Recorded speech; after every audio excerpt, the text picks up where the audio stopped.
Hey everybody, thanks for tuning in to another one of these quarantine vlogs, and I appreciate your support on that. You can comment below. I'll feature some of your comments throughout this chat. Now, we're not really going to be talking about COVID-19 or coronavirus.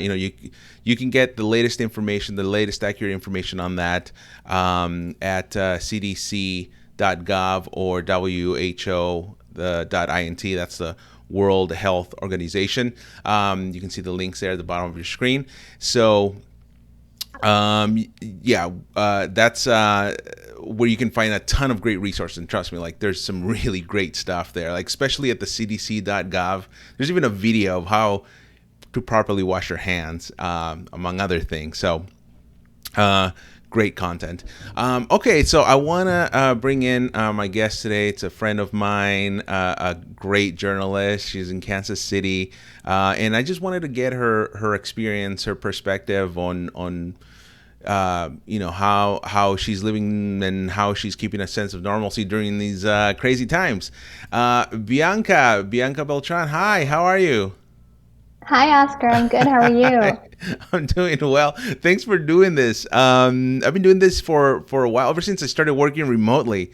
But you've been probably working remotely for longer than I have, even before this pandemic, right?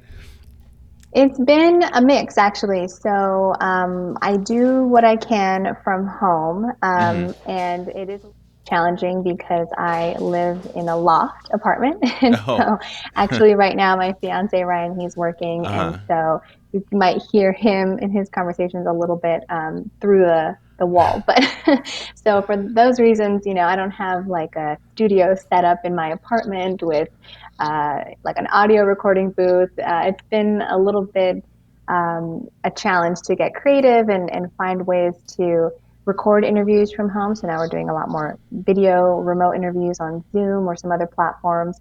So I'll do that here at my desk and usually sit here at this window, which gives me the best lighting. But then, if there's an opportunity to go out and speak to someone in the public or get some footage that I need out in the community, then I'll still go out and do that. And that's taken some adjustments as well. Well, and I was gonna say, yeah, your lighting is great right now. I thought you had a ring light, but you said it's all natural light. It's natural light. So Wow. I live on the 10th floor of an apartment and I have a beautiful view of the city. I wish I had an elegant way to flip the camera on my laptop to show you. Maybe I'll pick up my laptop in a minute and show you like that. But I can see the skyline of Kansas City. And so this is sunlight that's coming through my window. And yeah, that works out. You kind of just use the environment around you to your benefit. That's awesome. That's actually great you pointed that out because a lot of people think that you need like the latest and best thing to, you know, do some digital content, but you really, yeah, like you said, you just use what you got and it's good. I mean, you look like it looks exactly like a professional shot right now on your Oh, thank you. so I've got but to work on yeah. my background. I haven't done a lot of decorating, and that's been fun, I think for everyone to see into the homes of the people who do the news, reporters and anchors, have beautiful homes. I moved into this apartment a couple months ago, so I haven't really gotten around to decorating it, but that will be on my to-do list for my days off. Yeah, there you go. Well, for mine too, I got a little bit more busy background than I did a few weeks ago. But what I plan on doing at first, I was thinking like, oh, should I hang something in back of me, or should I, just paint something? I don't know. And then I realized that there's these pocket lights out there that they're selling where it emits like different colored light. So now I'm thinking, okay, I don't want to damage the wall, so I'll just get one of these little pocket lights and change the color of that wall. I mean, it helps out that the wall is white, and right now because of the um, I have no other light other than like the softbox that I'm using right now because I don't even have a ring light either. But it's creating a little bit of a color, so it's not like super white and blinding. Uh, Yeah, but I did mean, it's you, interesting to see the different levels of investment, I guess you can say. yeah. So some of our anchors have their light setups. I know one of our morning anchors who's doing some anchoring from home. He does a lot of woodworking and work around his house. He built a teleprompter for himself. I mean, if you're going to be Wow. reading the news, I mean that's definitely going to come in handy. He also has a TV where he'll put logos or relevant graphics on Hmm. his TV screen, and so that looks really good. I even saw one reporter, not here, but in one of the Facebook groups that I'm a part of, who happened to have pictures of his set, and then used a green screen in his home to project those images and make it look like he was on set. So it's definitely bringing out a lot of creativity in this time where we are working from home some of the time and trying to figure out how to put together the best looking product that we can with the resources that we have. Yeah, exactly. And like you said too, it is an investment. Because stations they'll invest as much as they can, but obviously they're not going to give you all the bells and whistles. You're lucky if you find a station that does that. But I think in the long run, if people that do want to create more digital content, maybe they can. I do see this as an investment. So like, yeah, if you ever come to my house, you'll see a lot of what I call tech toys.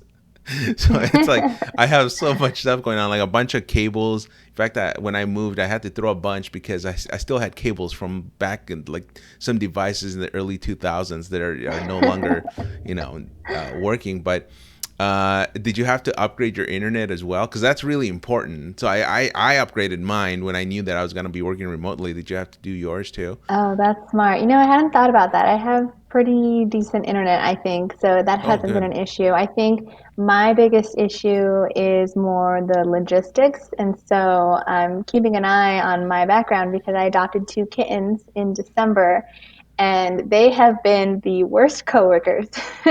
They will come and they will walk over my laptop or go behind it and push it. I was getting ready to interview the mayor yesterday, and literally a minute or two before he popped on screen, one of my cats tried to knock over my laptop. And so Oh that's, no. and I even told them, I said, my background is a little bit dark because I'm trying to hide my cats.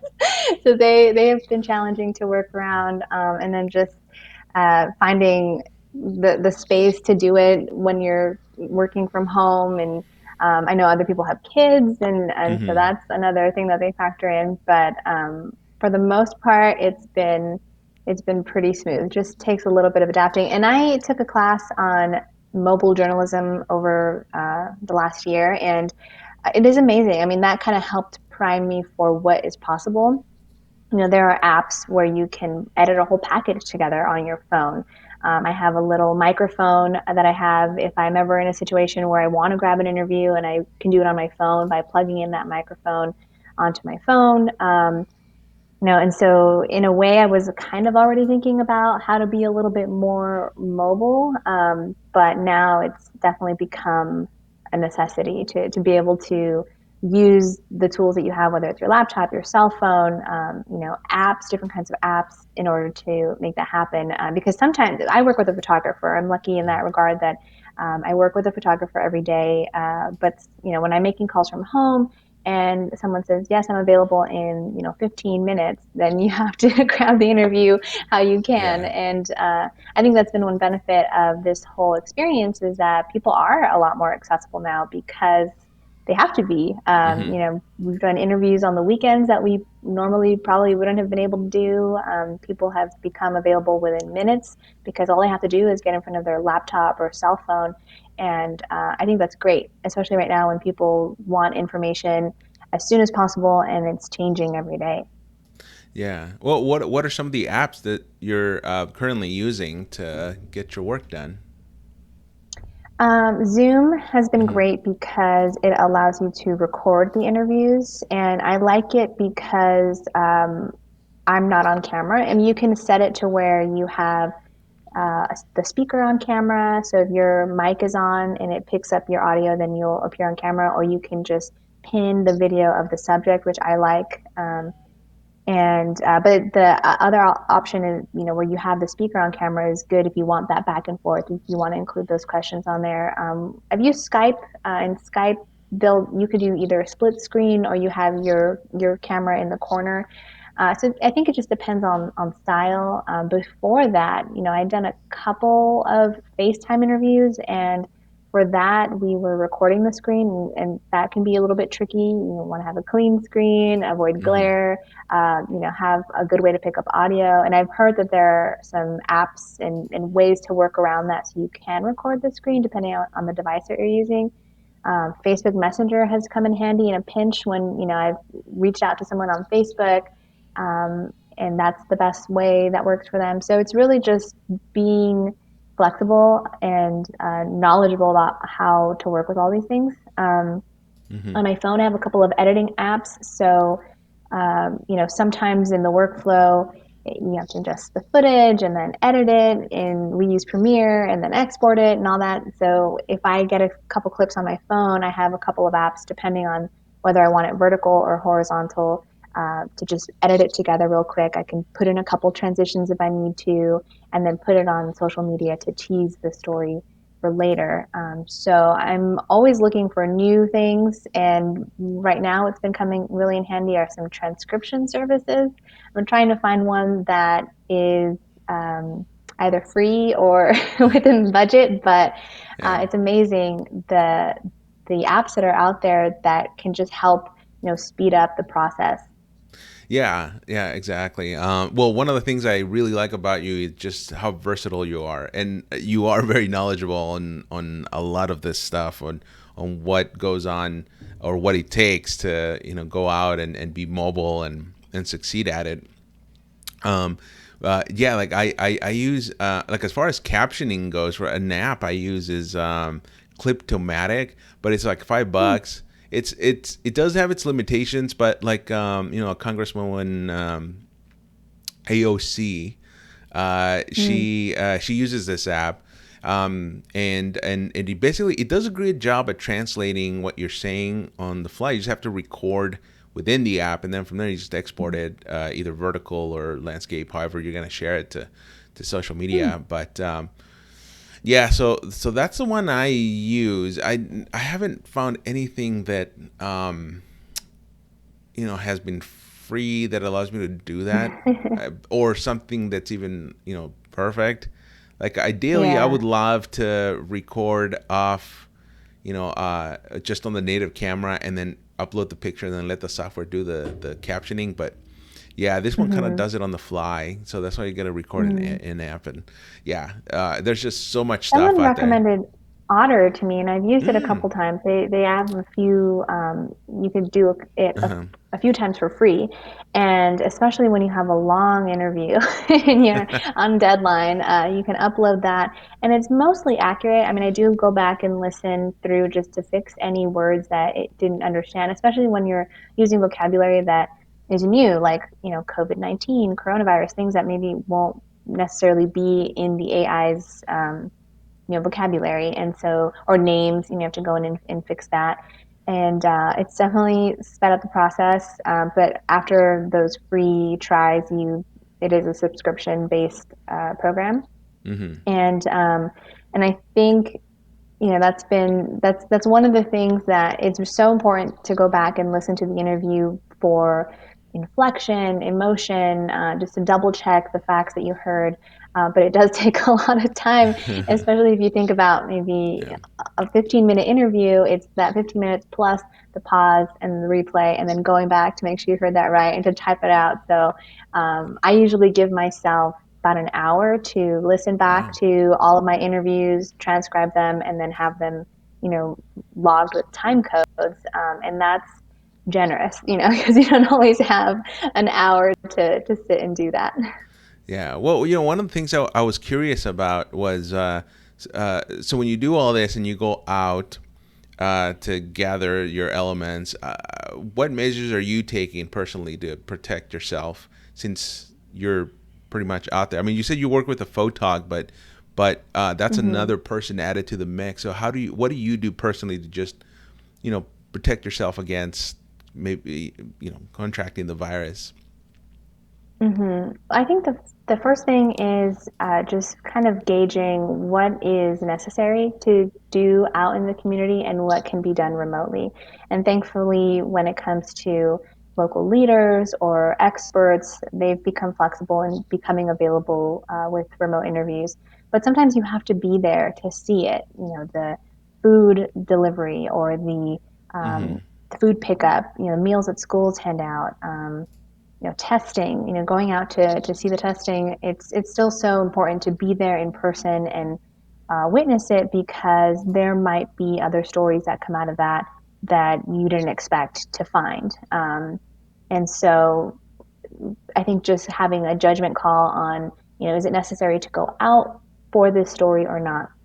And then when I do go out, I started pretty soon after the stay at home order started in Kansas City in late March to take my own car. And so it was a little strange, and that affected Mm-hmm. the workflow because, normally the photographer drives and then I'm either making calls or logging or writing or researching. I'm using that time in the car to do work and now I'm driving. And so factoring in the travel time and coordinating to meet up with the photographer there. So now we're in our two bubbles in our cars.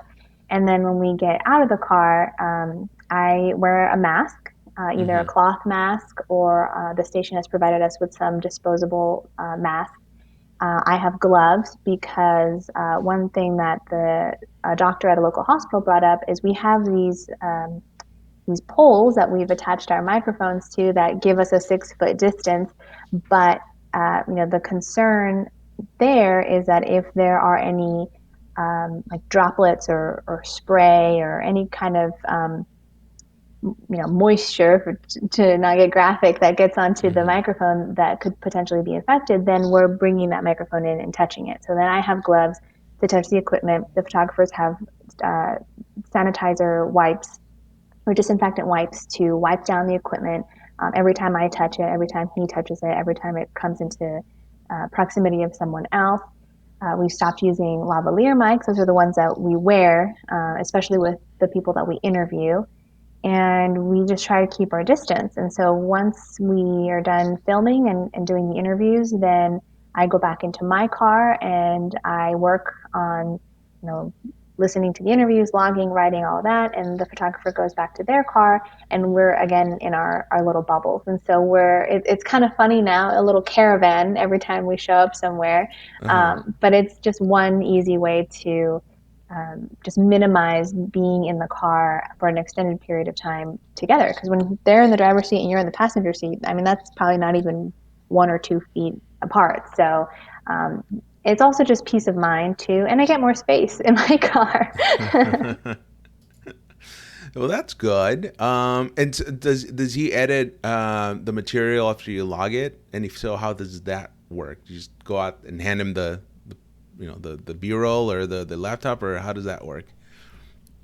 Yeah, so we have SD cards for the footage that comes off the camera, and so I think that's probably that and the microphone are one of the few things that we hand off to each other, and we'll either sanitize our hands before we do that or wipe it down after that.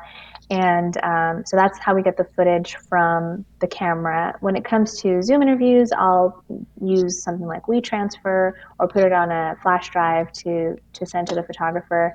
And then, yeah, I'll work in my car, and I think emails have probably gone up because I'll email the scripts. And sometimes even the track, I'll record the audio track at home and send that via email as well. And so hopefully the viewers don't notice very much of a difference in the quality of our work. But there are some behind the scenes things that there have been situations where I don't see the photographer at all that day because either the interviews were done remotely and the person that we interviewed sent us video or pictures, or we already had video in our file that related to that story. But every now and then, we do still go out into the community and do interviews. Yeah, and with my workflow, it kind of sounds similar. Just because when you're dealing with digital, that's kind of what you're getting. You're getting digital content, to you, and then from there you just you put it together. So I got it easier just because I do have a team that curates that content, a news team, and then I get it, and then I just I do what I do with it. Um, Hmm. but it's just amazing how technology has come so far in just the last few years, because now we're able to do this. But you Yeah. I mean, and in so many ways, I was talking to a restaurant owner the mhm. other day about how this had happened even 5, 10 years ago. So many more jobs would be a lot harder to do remotely. And so, in the case of restaurants, they are relying a lot on apps to Mhm. order for delivery or carry out. And they're trying not to handle cash. And so, having the registers, a lot of people have kind of like the square, the more instead of like a traditional register, kind of like a tablet type of Yeah. thing. But even then, trying to minimize handing credit cards back and forth. And so, that there are just countless industries that if it weren't for technology, they wouldn't be able to do it remotely. Even people just going to have the setup at home to be able to do that. I had never heard of Zoom before. We needed to use it. And so, these kinds of tools have, I think, really become part of people's everyday and schools too. I mean, if it weren't for those platforms, for apps that students are using, teachers, a lot of teachers are already preparing packets for students who don't have internet access because that is still a big issue. But the amount of things that they can do using social media or apps has really made it possible to get through this and continue being productive. Yeah, exactly. And one of the things that I learned, because I've been learning too. I've been doing some research about how to do live streaming and what it needs, what equipment you need to actually pull one of these successfully. Mm-hmm. And so I had been doing this research, and I was planning on doing stuff like this, creating more content further down in the year.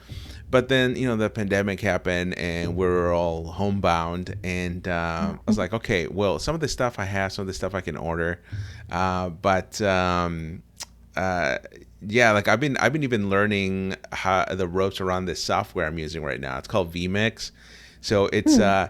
you really gotta be good at multitasking sometimes, because like it turns your computer into a control room basically, and you just Oh, punch up the wow. different feeds that you want. But at the same time, if you're hosting it too, then you gotta be listening, and you gotta talk too, and you gotta figure out what you're gonna do and what the next Mm-hmm. move is at the same time.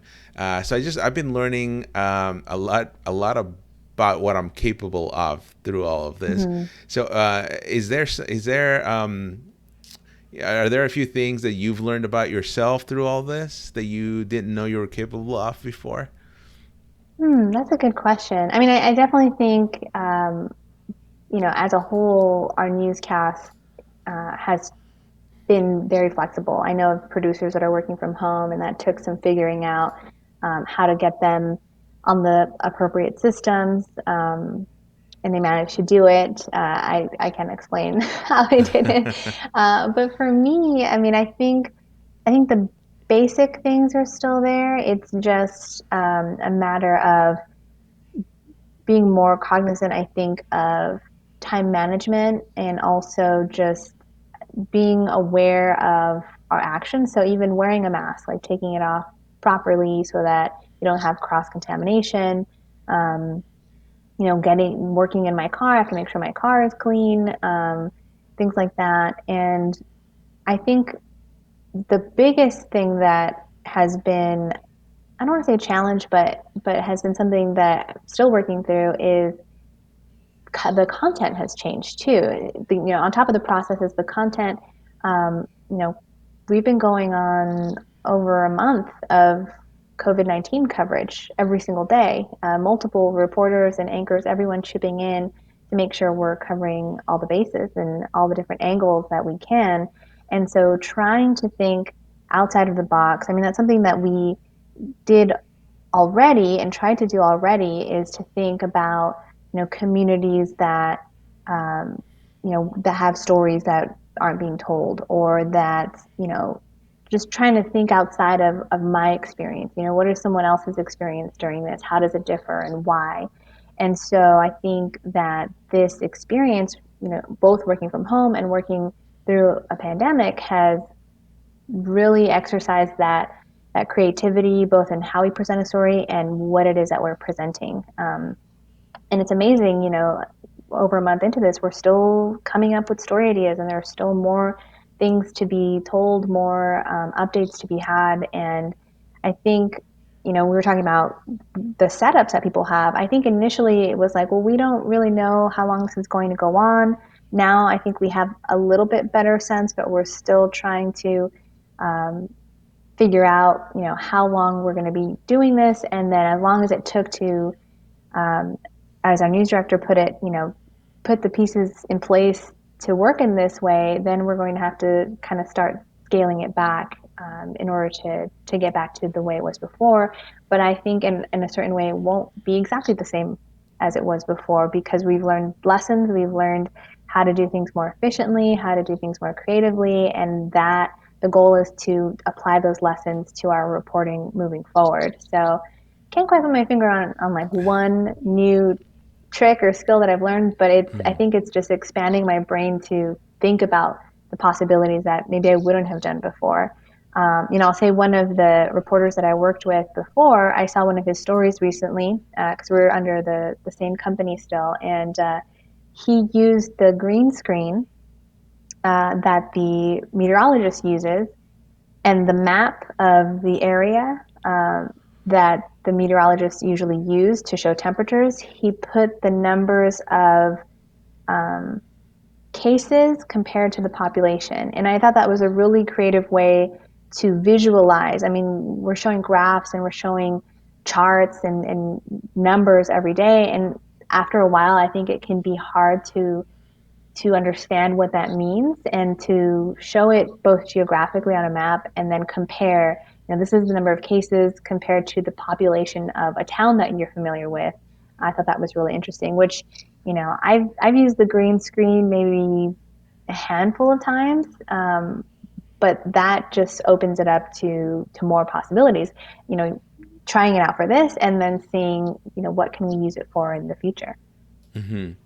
Well, and how do you, on your days off, covering, news on COVID-19 day in, day out, on your days off, what do you do to just kind of, distance yourself from that and get away and relax a little while? I'll be honest, I'm not very good at that. This morning, I was listening to a live stream of a regional group here talking, how to reopen. And, I could say I have no business listening to that today. It's my day off. But then, when I come back to work on Thursday, I don't want to feel like I missed out. So trying to keep kind of one ear on what's going on and staying on top of the changes, because a lot can change in 48 hours. And so um, I've been working on scheduling or segmenting. So I say, okay, I'll listen to this for an hour and then walk away. And then, maybe tomorrow I'll check my emails for a certain amount of time. And then after that, just, step away.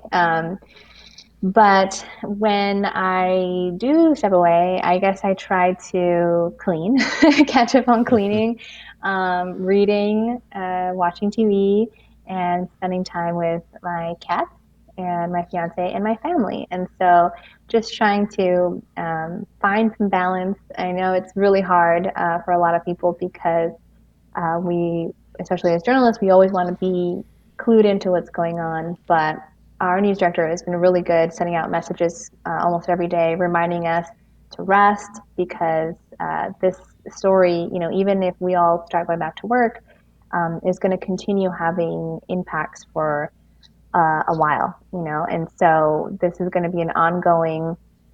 It's not a sprint; it's a marathon, and so you have to be healthy and rested to be able to handle something like that. So um, I'm still figuring out the balance thing. I did Yeah. try coloring. That does help a little bit. Uh-huh. But then after, like 30, 40 minutes, I'm like, how did I only color four characters in this picture? How did that take so long? What about you? What do you do when you try to, step away? Well, I'm kind of lucky in a sense that I live in a place where I do have a dedicated office slash studio space. So once I leave that room, I feel like I'm back home. Like if that makes sense. So my little office here, it's I consider it my work and my creative space, and that's what it is. And then I just leave, and then I can do other things. I can do what I've been doing is binge watching The Office, Nice. the UK version as well as the US version. Um, That's a time commitment. yeah, exactly. I finished watching the Tiger King series. Oh my God. Um, yeah, yeah, that was interesting. Um, so I would say like streaming. Oh, you know what? I tried just recently, actually over the weekend. I got a group of friends together, and we for the first time we Oh, tried out this. we've got a visitor. Oh, there it is. Oh, I love it. this is Apollo.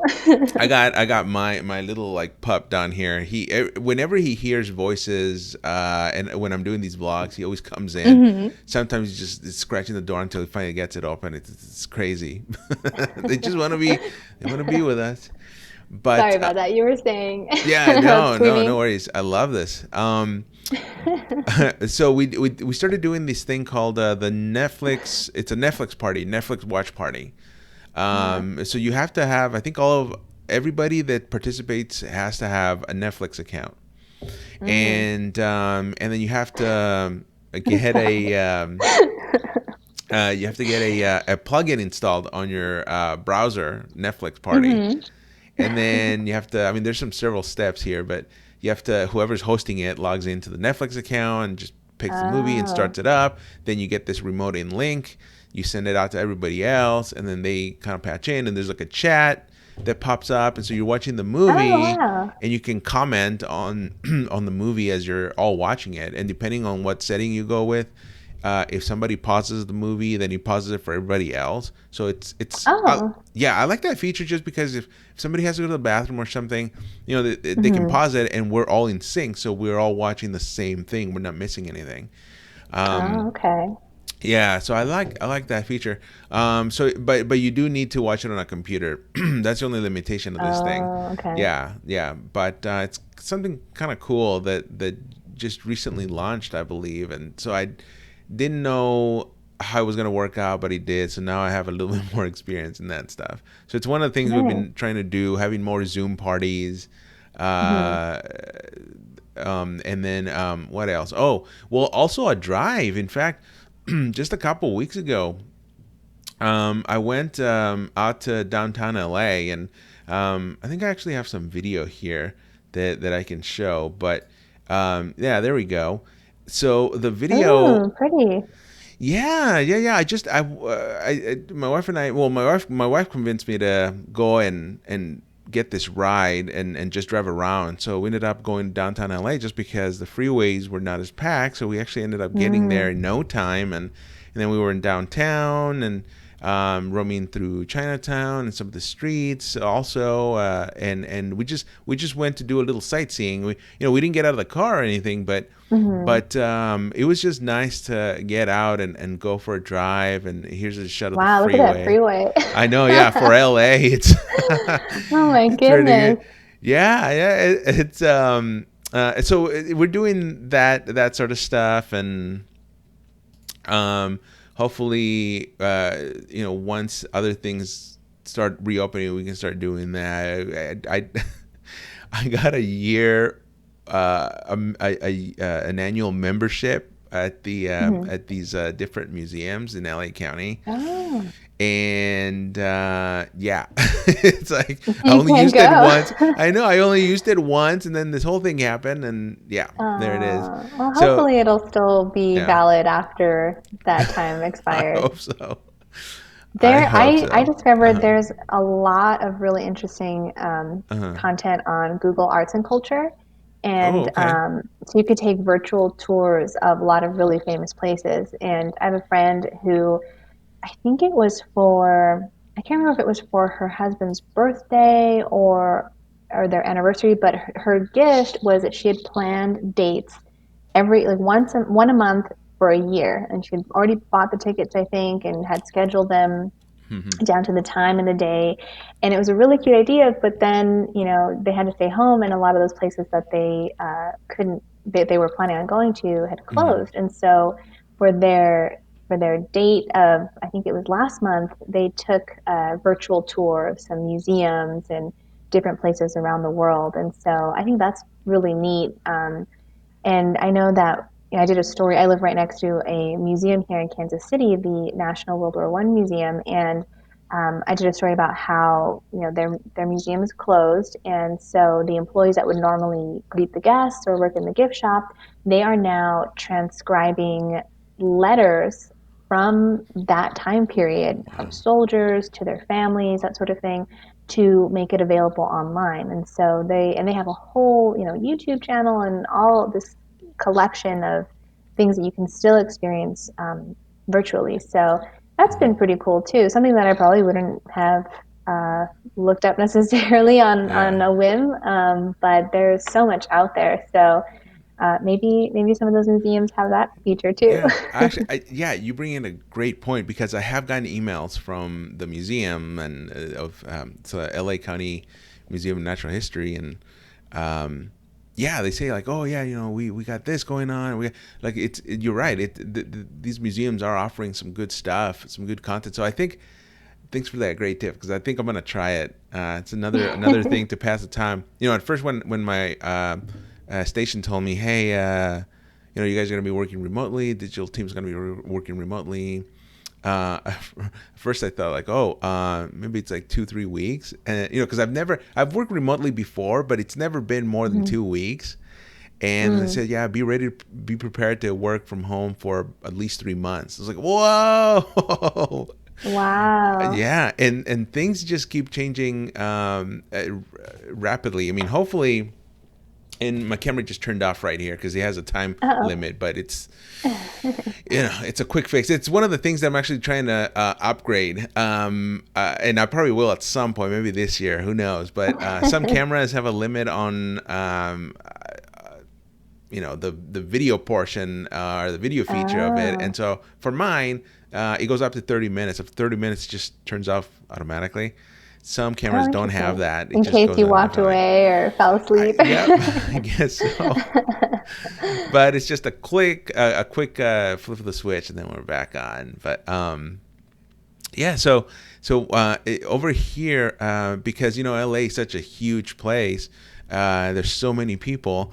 Mm, There's different, I think, standards than a lot of other places mm, in the country right now. But things keep changing. So in the earlier days, um, basically within a 24-hour period, we went from okay, we can gather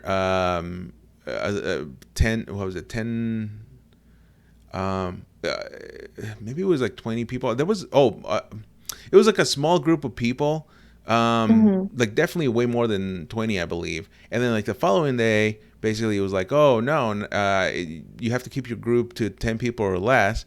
And then it went mm. from there to all of a sudden like, nope, you can't even have people over. uh, Yeah. and LA has been one of the hardest hit areas too of Southern California, the whole Mm. LA County area. But what is the situation over there where you are? So I'm curious how different, cities around the Yeah, country are dealing with this. so I'm trying to think of the exact dates, and I know I have it written down somewhere because I Hmm. had the idea of, well, I should probably keep a timeline of, how Yeah. things have unfolded so that we can look back at this and, have that written down. But right now, Kansas City, Missouri is under a stay-at-home order until May 15th, at least. And so they're working out the details on what will happen come May 15th. And as a state, the governor of Missouri yesterday announced, yeah, it was yesterday, I lose track of time, that he announced the first phase of his reopening plan starting May 4th. And so there's a little bit of a difference when it comes to the jurisdictions. And so, some parts of Missouri come May 4th, the businesses will open their doors with some guidelines.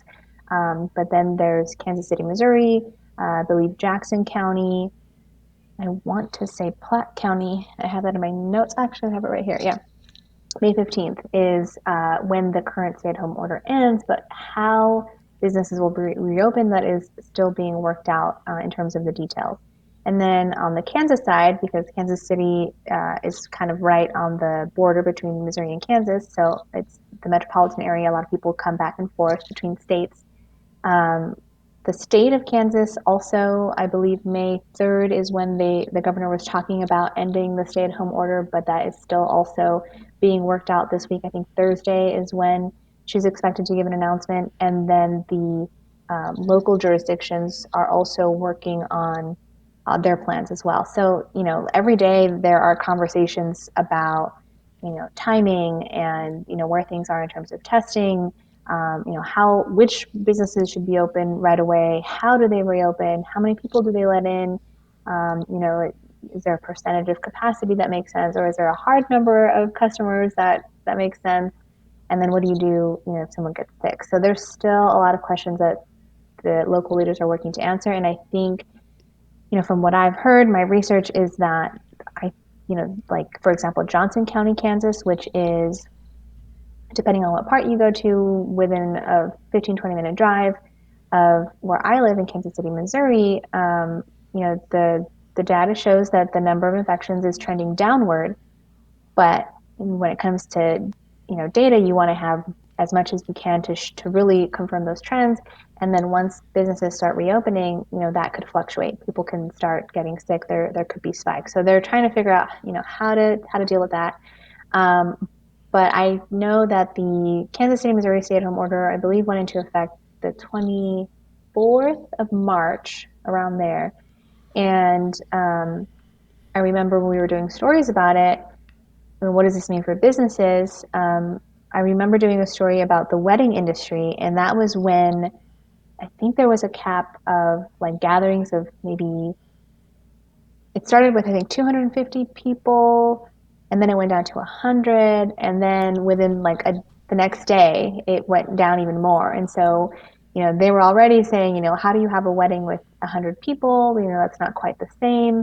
Then it got smaller, and so they're like, well, Wow. you definitely can't have a wedding with this many people, and so it was just day by day things were changing, and just when people were wrapping their head around one guideline, okay, how do we work with that? Then it changed again, and so I think the same thing will happen when it comes to reopening, um, adapting their plans for, in that example, okay, people are now doing smaller weddings, planning for that. And then when it reopens, I think, like for example, we didn't really have any plans for our wedding. We had procrastinated, and then this happened. So we were like, well, I guess we'll just wait and see. One of my concerns is that everyone is waiting and postponing. And so then come next year, a lot of the venues are going to be super booked, or then there's going to be a surplus of clients, whereas, these last couple of weeks, there have been no clients. And so Yeah. that is all going to have kind of a trickle effect, I think. Yeah, yeah, it's definitely a tough situation for some folks to be in. Might be good for some, but not good for others. I mean, like the restaurant business, for example. There was there was a good solid week when we were getting takeout, just to kind of help out the local businesses and the mom and pop shops that run those businesses, and it came to a point where it's like, okay, well, I mean, it's still a little pricey, so we gotta, and then there was a point when they told us, okay, we're approaching the apex of this thing here in LA County, so if there was a time to stay at home and not go to the grocery store, it would be this week and then next week. Mm-hmm. So we ended up shopping for 2 weeks worth of food because at that point we didn't even feel comfortable getting food delivered. And even then, in Mm, the earlier times when we did get the food delivered, early in this situation, the food would come, and then I would have to, wash my hands, grab it, wash my hands again, pour the food out into like plates and stuff, then throw the mm, bags away and the boxes, and then wash my hands again. I mean, it was this whole mm. process, Yeah. which got a little tiring after a while.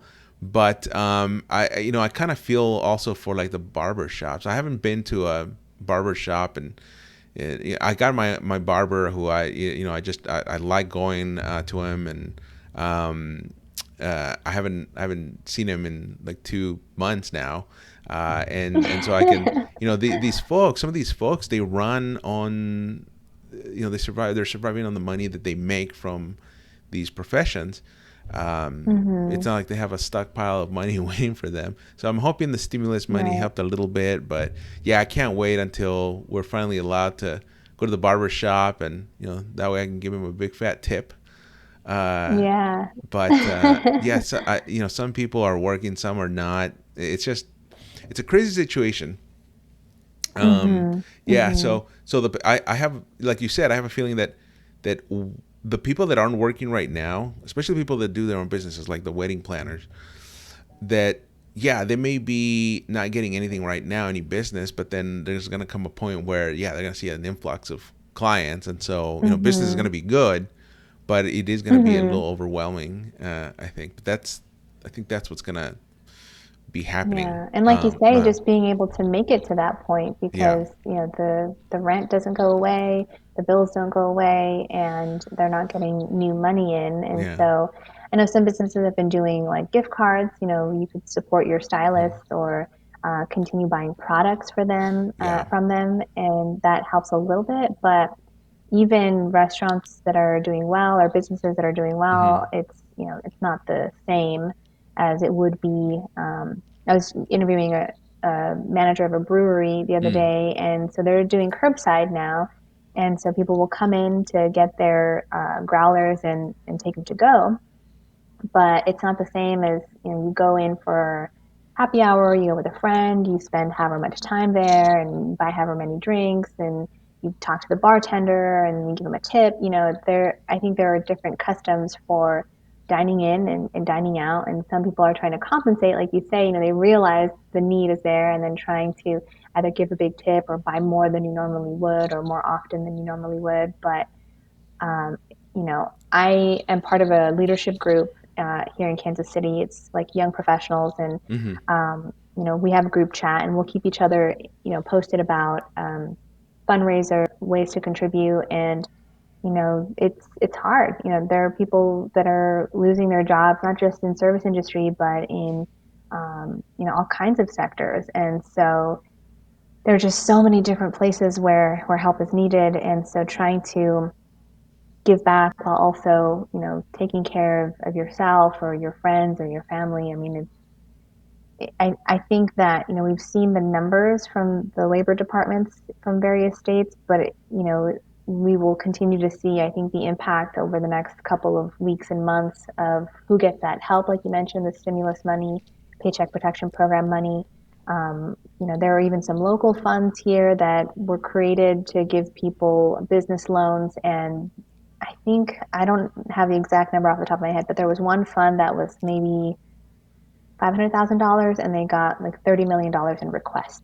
oh wow, So, just trying to find the money to hmm, share where it's needed. We did a fundraiser here in Kansas City where all of the broadcasters got together and contributed to the same fundraiser, and all of the TV stations, radio stations, and I think we raised about $2 million together. wow, But it's amazing. that and it is a lot of money, and it shows how generous, those Hmm. who are doing okay during this time. They see the need and they're giving where they can. Um, but there's still so much more, so many more people that their businesses are holding on as long as they can. Um, so hopefully, more opportunities like that will come. Yeah. Yeah, I hope so. One of the things I wanted to ask earlier when we were talking about working from home was, not everybody has a separate room that they can use as an office space. Um, what do you? How do you partition your space inside your home so that this is office, and when I'm in this space, this is all that's going to be taking place here? How do you deal with that when if you don't have a dedicated room? That's been a challenge for me. Hmm. Like I mentioned, I live in a loft, so we don't really have separate rooms. We have partitions, and it's a small apartment. So I'm actually sitting against the window for the lighting in my bedroom, and I got a desk because I needed one, but I didn't realize how much I would need it. So that was good timing. So I have my little corner in the room, and it does help that I have the window here so that I can look outside and see the city. And that just kind of gives me a frame of reference of, what you know, it's just kind of like a little mental picture of, who I'm working for, what I'm working for, keeping that in mind. And then I have a wall. I have a blank wall. So it feels like I'm in a little cubicle or cubbyhole. And then I turn around and then I see, the cat tree and my bed and all that stuff. And the mess. So it's definitely not ideal, but it works. And uh, some people have like studies or offices in their homes or spare bedrooms or what have you. Um, I've recorded audio tracks in my closet with my clothes, serving to kind of what's the word? Just try and keep the audios as insulated as possible, I guess. Man, you're really going But old the school on this stuff. I Like know. back So to the college I sit days. in the closet. Yeah, in the closet on the floor with a blanket over my head. Uh-huh. But because my apartment has high ceilings, you could still kind of hear the echo. So sometimes maybe I'll go into the bathroom with the blanket over my head and record the audio in there. But bathrooms, have echoes as well, and Yeah. so it's been interesting trying to make this space work. My apartment building doesn't have like a business conference room area or anything like that. And even if it did, it would be closed because communal spaces are closed right now to prevent spread of possible infections. So um, you just kind of, gotta make it work how you can. Exactly. Overstock.com. They have a lot of little things. I was lucky enough that I was able to well, I don't know if you can see it. You know what? I'm gonna go full screen on me so you can kind of see what I have over here. It's well, it's my printer there in the water, but I got this armchair that and the trophies that you see in the back, they're sitting on top of a sideboard table. But I was able to get this stuff right before there was a quarantine established. Mm, And eventually I'm going to get another armchair that'll go on that side of the room. But now, like, this little office space looks a little bit more homey, a little bit more um, like just a cool office to be in, a cool little hmm studio. But before, it was I had like one of these cheap dark tables from foldable tables from Target, and hmm some chairs that were also like these foldable chairs. I mean, it looked bad. Not only that, but it was taking up all this space that now I kind of was able to redecorate a little bit and make the space seem a little bigger. Because one of the things about me is I'm a little claustrophobic. That's why Oh, yeah. I can't do I can't be in areas with a lot of people. I just Mm. I start sweating a little bit, but so I need more So open this is probably space. great for you right now that people are giving you your Actually, space. I'm so glad you brought that up because yeah, like I'm an introvert by nature, and then my wife's an extrovert. So she's having a harder time dealing with all this because places are closed. We can't really go out. And we used to actually go out to, like I said, a museum here and there, and then and then just go to restaurants and stuff like that. I mean, there was always a nice compromise for me because like I said, I don't mind doing all this other stuff, hanging out and everything. But like when it comes to a huge group of people, I tend to just kind of shut down a little bit.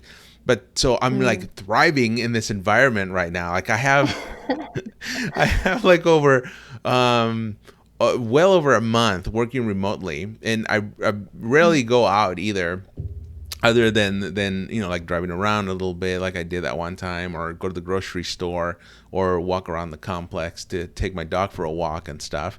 And I don't feel it. I feel happy. I feel That's very happy. good. So I hope that it kind of stays this way when this pandemic thing's over, and people start going back to work. I mean, I really would like to just do this stuff remotely. Mm-hmm. But I do want to have the option of going out of the house and maybe go to a coffee shop Mm-hmm. or go to a park or something. Which right now it's a little risky to Mm-hmm. even go to the park because like we saw here in Orange County over the weekend, there was a large group of people that gathered at the beach. So that kind of defeats the Mm-hmm. purpose of what we're trying to do here. And so, yeah, I'm kind of doing my part of just kind of staying away. And if I do go out, I mean, even an adventure to the grocery store Mm-hmm. is a welcome thing to do right now. But yeah, like Yeah, no, now I, this. I Uh-huh, agree. I think for a certain amount of time, we will uh-huh, have to practice social distancing as yeah. this starts to decline, hopefully. But Mm-hmm, I think long term, I remember the first time I think I was at a pharmacy and they had put tape on the floor measuring out a 6 foot distance, encouraging customers to stand at that line and wait to approach the register until it was their turn. And I thought, oh, this is a great system. They should do this, long term because, sometimes you're at the grocery store and there's like a cart, right behind you, or there's someone like right behind you, and just that personal space. But now it's definitely for health reasons too. We're learning so much more about how viruses spread from sneezing and coughing and talking and breathing. And so I would imagine that I think one of my coworkers did a story about how more and more businesses are putting up those like plexiglass barriers that oh maybe yeah. you saw at Mm-hmm, Subway or Chipotle to protect the food, but now it's to keep that barrier between people. So I think there will still be changes like that. yeah. Something that I can relate to of what you were saying is going to Costco Uh-huh, has always given me some anxiety because there's yeah. just so many people, and Oh then the yeah. carts are really big, and they're I don't know if they just have a system where they're Yeah. darting back and forth to what they need, and I just feel like I'm gonna get run over, and so now there are a lot fewer people, and so there's more space to calmly walk around, Yeah. which is great. I No haven't. samples though. I know, yeah, exactly. Which is the whole idea of going to Costco in the first place. Get those free samples. That was But my treat. no, but like I went to Costco early last month. Oh, maybe it was March. Yeah, early last month. And this was during the time when a lot of people were hoarding the toilet paper and Mm, the wipes. In fact, right now it's still a little bit hard to find sanitizing wipes, but it's hmm. less. It's better. I would say the situation is better for toilet paper. So now at least you can find some here and there. But when I went to Costco, that was a crazy thing. The last time I went there, they had all the paper products like toilet paper, paper towels, all set up in a far corner of the store, and there was a line, and you kind of went in there. It was almost like a little cage area. So you went in there. You weren't allowed to touch the paper products. The Costco employee would come up and say, "Okay, what do you need?" And they would get it to you and it would load in your cart, and that was it. And there was only a limit of Mm, how much of this product you could get. And so we ended up getting toilet paper then, and thankfully it's just two of us, so we still have some left. But what I've been doing is going to the Costco website and ordering some stuff from there. You can't Oh, order okay. the Kirkland toilet paper, if you will. So, like, it Mm, tells you if it's out of stock anyway. But then when it comes in stock, I don't know if it's just the address I'm in, or if it's just that they're not delivering this stuff and you have to physically mm, go to the store to get these products, like toilet paper and mm, stuff. But they were selling this one particular brand of toilet paper that I had never heard before and I never seen at the store, but it was on the Costco website and they delivered. So I was like, okay, I'll get it. So I ordered it. It had like 36 rolls on it, and it was delivered. And I mean, given that the rolls were a little smaller than the Kirkland signature brand, but um, I've been doing that, just ordering stuff that I can from Costco because I don't have an issue going to the regular grocery stores like a Vons and whatnot, because right now, depending on what time you go, there might be less people. I mean, at Costco, you're always almost guaranteed that you're gonna have a large crowd no matter what.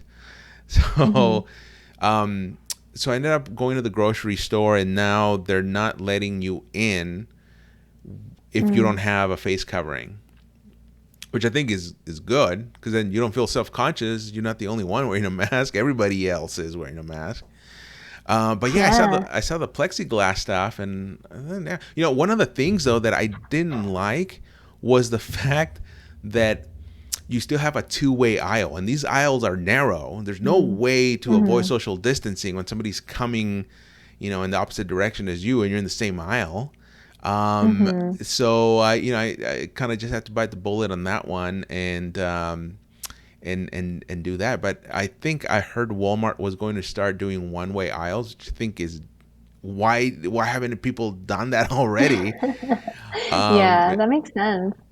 yeah, and um, yeah. I mean, well, I ended up getting home and I just kind of stripped down and then ran straight to the shower just to make sure that Oh, yeah. yeah, I threw everything in the There, washer. there was an interesting piece, I want to say, on NPR about the Uh huh. feelings of shame and guilt that are associated with, these new social norms that we're practicing in this time. And I remember there was one week where I went to the grocery store and I couldn't find rice anywhere.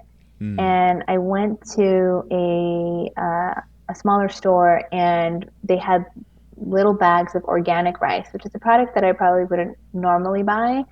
Um, but then I was like, well, I don't know where I'm going to see rice again. And so there was somebody, taking their time picking the rice, and I was like trying to keep my distance, to wait, respectfully Mm-hmm. giving them the 6 feet. But then I was in the way of somebody else, so then I had to do this kind of like scoot to still be 6 feet from that person, but then also from that person. I'm like, oh, I'm sorry, excuse me, and then I just grabbed the rice and I Yeah. ran. There's a. Because Uh you huh. No, sorry. Go it's ahead. just like you pose a threat, of sorts to other people, even though, you may not be sick or infected or anything like that, but it's just this, we're all on guard in a place that normally we wouldn't be. And so Mm-hmm. I think it just adds to this feeling of like, am I doing everything that I can, to put other people at ease? And I had an interesting conversation with some friends about, even the masks, like you mentioned, wearing them out in public. For some, it's a sense of security for them. For others, it's to make other people feel comfortable. And then on the most basic level, it's like a minimum level of protection, whether it's emitting or being infected with the virus. But it does something to us about and health departments, their doctors warn too, like don't fall into a false sense of security. Just because you have your mask on doesn't mean you don't have to still practice social distancing and avoid touching your face. And so it's just, I think we're just not used to it, and we're trying to figure out how to fit it into something as mundane as going to the grocery store now feels like, dashing in between people and trying to get out of there as quick as you can. There's an episode of The Office that I saw where Dwight Schrute goes to basically a client's office because Michael Scott is there. This is during the the story arc where Michael forms his own paper company.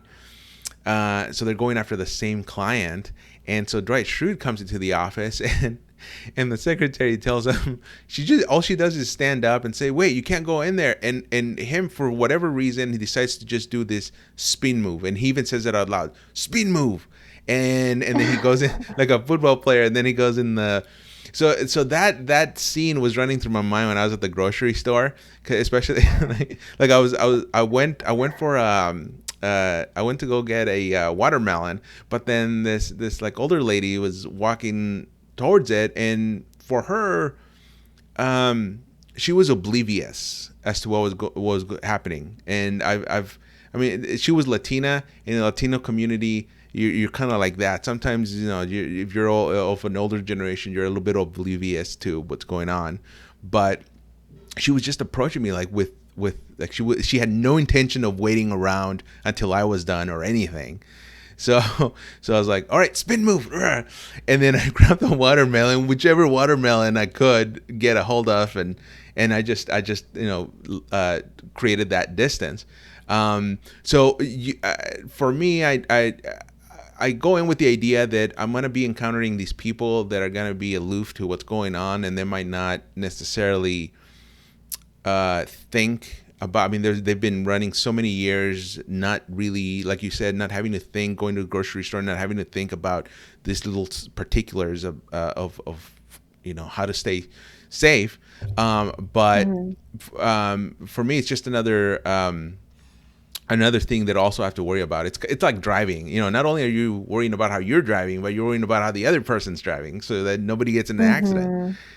Mm-hmm. Yeah. So Yeah, and it's awkward to be in that position too, yeah. where you have to remind someone. I was out in the community and I had my mask and my gloves, but this person, some people they kind of naturally lean in to you Mm-hmm. when they talk, and then I was a little bit like scooting back, and I felt so bad. I didn't want it to come off as rude or anything, but I was trying to keep that space, and I kept stepping back, and then they kept stepping forward, and I was like, Oh wow. oh, I think it's just sometimes you don't think about it.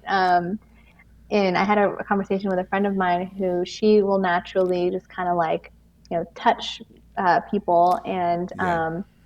these are just mannerisms that we have that we've been doing for years, and now all of a sudden, we can't shake hands, we can't hug. I mean, I think that's been the hardest part. I was interviewing someone yesterday who lost someone to COVID-19. Their brother died, and then they started crying. And you know, when we have interviews like that, it hurts. It's hard to see Mm-hmm. someone cry.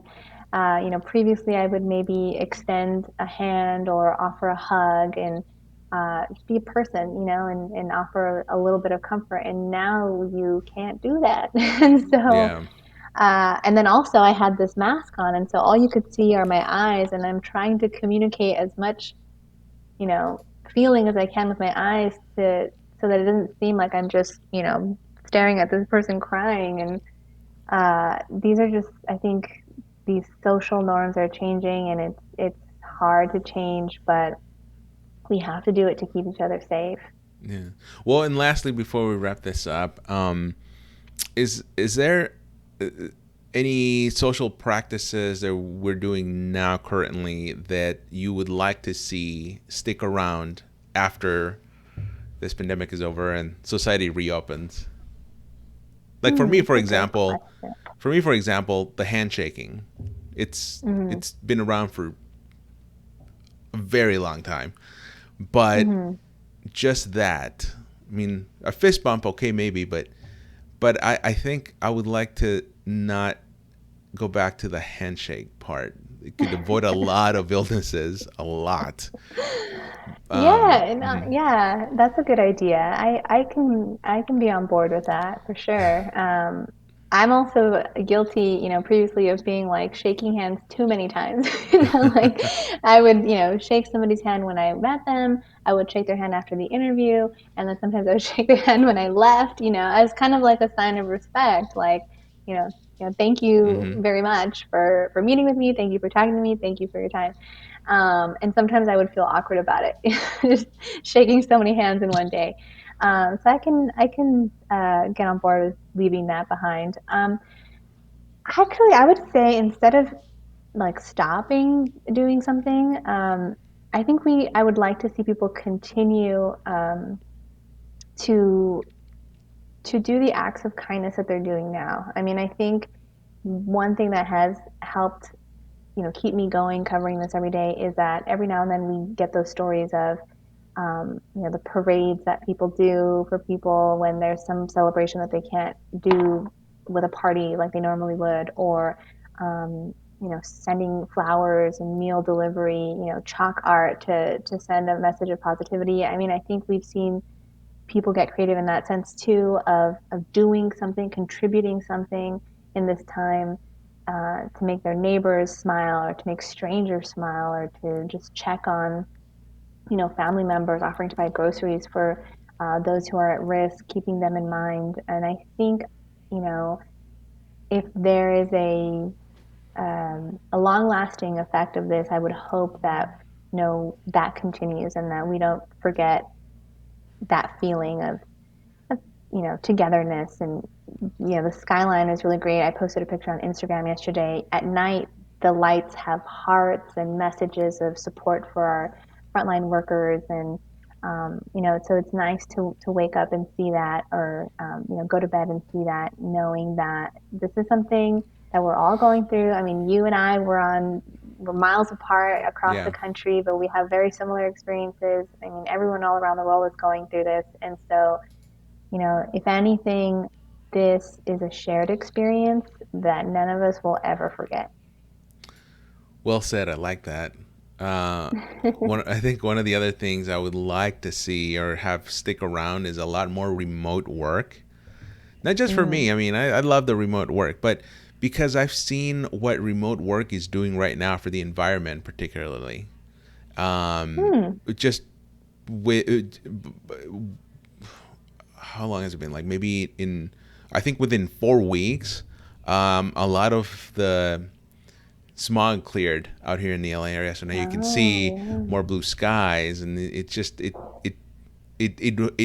heals the environment with less pollution out there. So yeah. Hmm. that's one of the things that I would like to see continue. Just that environment protection as well by doing simple things like if you have the ability to work remotely. You know, so. Hmm. Yeah. Well, Yeah, that's a good idea. Bianca, is there anything else that you'd like to add? I just want to give you the last word here. Hmm. Well, I appreciate you inviting me to do this. It's nice to catch up with you and Yeah. talk about this, and especially I think for me, I shared this live stream on my Facebook page. Viewers. I was having this thought last night: is that viewers see us in little snippets, and they see, we try to cram as much information as we can into that short minute or two, and even with our friends, we see our social media posts, and these are snippets that we choose to put out there. But it's nice to have a conversation and explore these ideas and these experiences kind of in a free form. And I'm happy for the opportunity. Well, thank you. And just before I let you go, uh, I'd like for you to plug in your social media. So where can people connect with you on social media? Absolutely. So on Facebook, I just search my name, Bianca Beltran, on Facebook. Twitter, KMBC Bianca, and on Instagram, you'll find my page under my name as well. Perfect. And we're seeing a little bit of that right now of your Instagram page. Um, so yeah, just Cool. Bianca Beltran. Perfect. All right, Bianca. Well, thank you again for just joining me. I know we went over. I mean, it seems like every single time I talk to you, we always end up going over an hour. How does that even happen? But thank Time you so flies when you're much. having fun. Exactly. No, but thank you so much for coming on. Thank you. Of course. So just stick around for a little bit more, and then we'll chat a little bit more after this. But I want to thank everybody that tuned in to this uh, live vlog. Some of you are seeing it right now, maybe seeing it live on Facebook, but you may also be seeing it on YouTube. I'll be, of course, uploading this and putting all the um, uh, information and links for Bianca's social media accounts in the description to this post.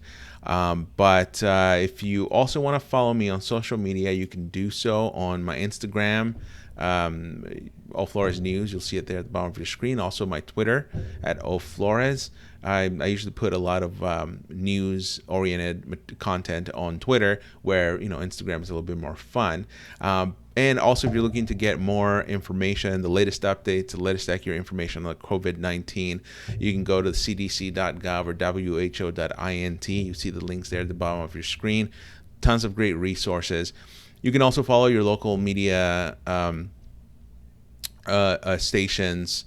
They usually put out great content, especially when there's press conferences, which today, like it's been the last few weeks, it's going to be another day of press conferences. So follow your local news sources and get the press conferences live streamed to you. You can also follow your local health officials. They're usually putting a lot of great content out in their social media platform. So tons of places where you can get great, accurate information. All right. Well, thanks everybody for tuning in. Until next time, stay safe, take care of each other, and be sure to get some fresh air if you can. Okay. See ya.